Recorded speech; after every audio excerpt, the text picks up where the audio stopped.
नमस्कार बच्चों, हमारा चैप्टर नंबर 7 चल रहा है। आज उसका हम पढ़ेंगे घास के मैदान। अभी हमने वनों के बारे में विशेष रूप से पढ़ा कि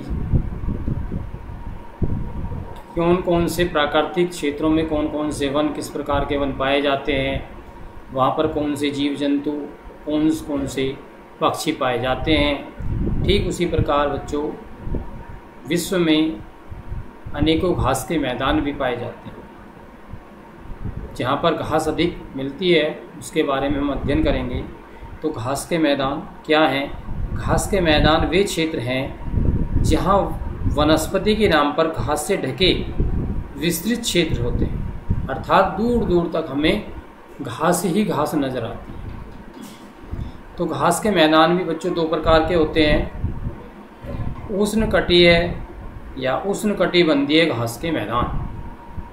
तो इसको समझेंगे क्या है। उष्णकटिबंधीय घास के मैदान भूमध्य रेखा के दोनों तरफ कटिबंधीय क्षेत्रों में पाए जाते हैं। कहाँ पर पाए जाते हैं ये? भूमध्य रेखा के दोनों कटिबंध क्षेत्रों पर उष्णकटिबंध घास के मैदान बच्चों पाए जाते हैं। जहाँ वर्षा इतनी अधिक नहीं होती है कि वृक्ष उत्पन्न हो सके, किंतु घास की उत्पत्ति के लिए उपयुक्त वर्षा होती है। अर्थात इतनी वर्षा नहीं होती कि जहाँ पर बड़े बड़े पेड़ पौधे उत्पन्न हो सकें, वो पनप सके, लेकिन इतनी अवश्य होती है कि वहाँ पर घास आसानी से पैदा हो सके। ठीक, तो घास की उत्पत्ति के लिए पर्याप्त वर्षा भी होती है। कहीं कहीं पर घास के बीच में कुछ वृक्ष उगे दिखते हैं।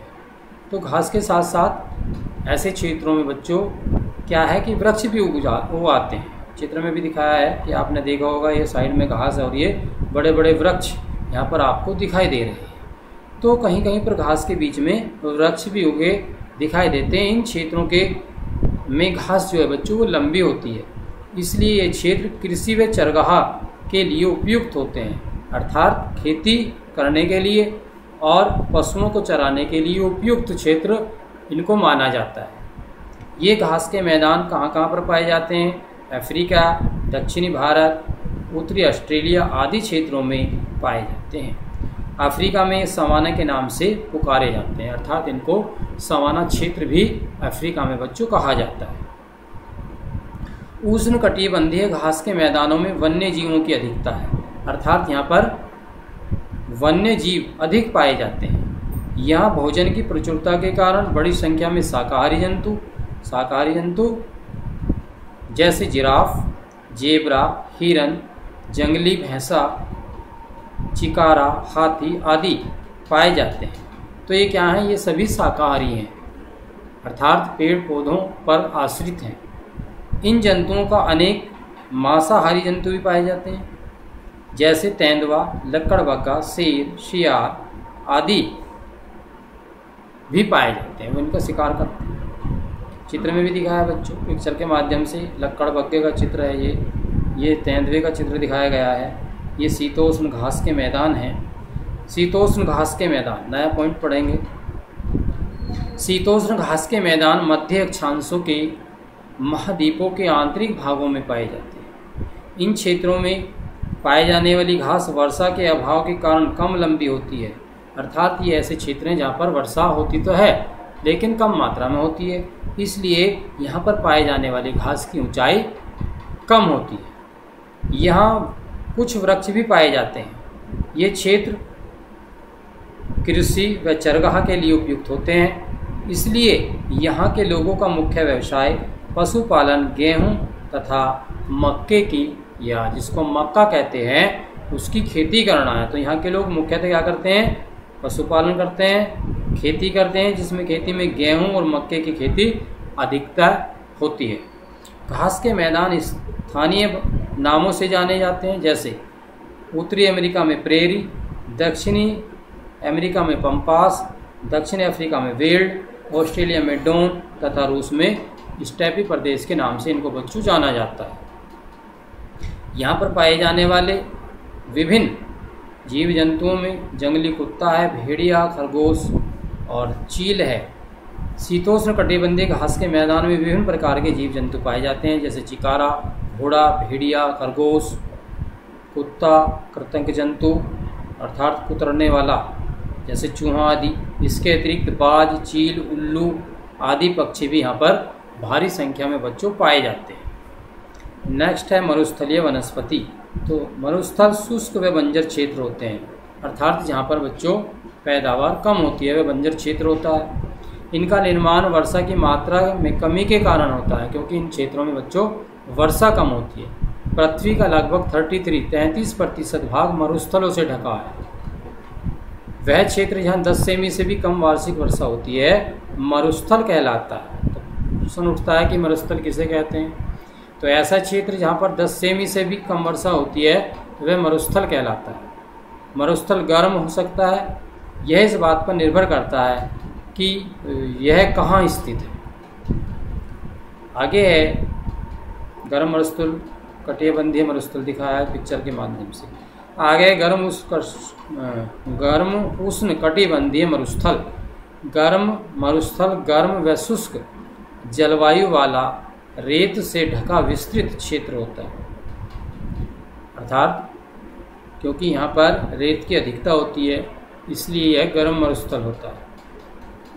उच्च तापमान में वर्षा के अभाव के कारण अधिकांश मरुस्थल महाद्वीप के पश्चिमी सीमाओं पर स्थित है, जैसे उत्तरी अमेरिका में सहारा मरुस्थल, दक्षिणी अफ्रीका में कालाहारा मरुस्थल, चिली में अटाकामा मरुस्थल, एशिया में थार मरुस्थल, ऑस्ट्रेलियन मरुस्थल, अरबी मरुस्थल आदि हैं। तो ये हमें क्या है, विभिन्न विश्व में के विभिन्न देशों में पाए जाने वाले विभिन्न प्रकार के मरुस्थल हैं, जिसमें सहारा मरुस्थल, कालाहारी मरुस्थल, अटाकामा मरुस्थल, थार का मरुस्थल, ऑस्ट्रेलियन मरुस्थल, अरबी मरुस्थल आदि प्रमुख हैं। यह जो है किसी भी प्रकार के वन नहीं पाए जाते, यहाँ पर वनों का बच्चों अभाव पाया जाता है। यहाँ पर क्या मिलती हैं? यहाँ पर झाड़ियाँ आपको देखने को मिल जाएंगी इधर उधर दूर दूर। यहाँ की झाड़ियाँ कांटेदार, मोटे तने, लंबी जड़ों वाली तथा चिकनी पत्तियों वाली होती हैं।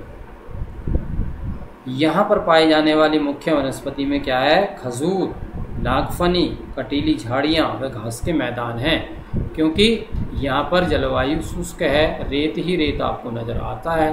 तो यहाँ पर पेड़ पौधे भी विभिन्न प्रकार के और वनस्पति भी भिन्न प्रकार की हैं। जीवन की अनुपयुक्त स्थितियों के कारण यहाँ वन्य जीवों का अभाव है। यहाँ पाए जाने वाला मुख्य जंतु ऊँट है, क्योंकि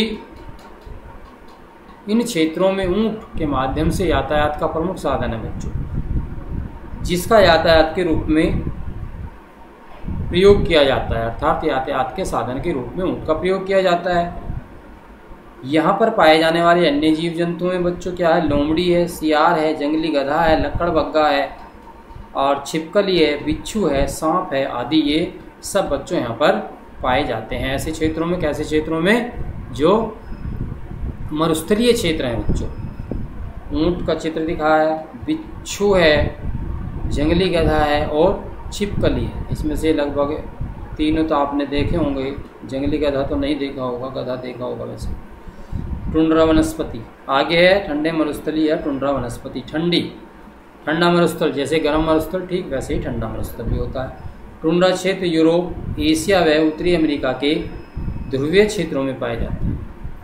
अत्यधिक गर्मी व बहुत छोटी ग्रीष्म ऋतु के कारण यहाँ मात्र कुछ कवक व शैवाल, घास व छोटी झाड़ियाँ ही उगती हैं। अर्थात यहाँ पर जो अत्यधिक ठंड पड़ने के कारण बच्चों क्या होता है कि वनस्पति जो है उसमें क्या है कि छोटी जैसे कवक, शैवाल, घास और छोटी मोटी झाड़ियाँ ही पनप पाती हैं, क्योंकि अत्यधिक ठंड पड़ने के कारण पेड़ पौधे अच्छे से बच्चों पनप नहीं पाते हैं। अत्यधिक शुष्क ठंडे होने के कारण क्षेत्र ध्रुवीय मरुस्थल कहलाते हैं।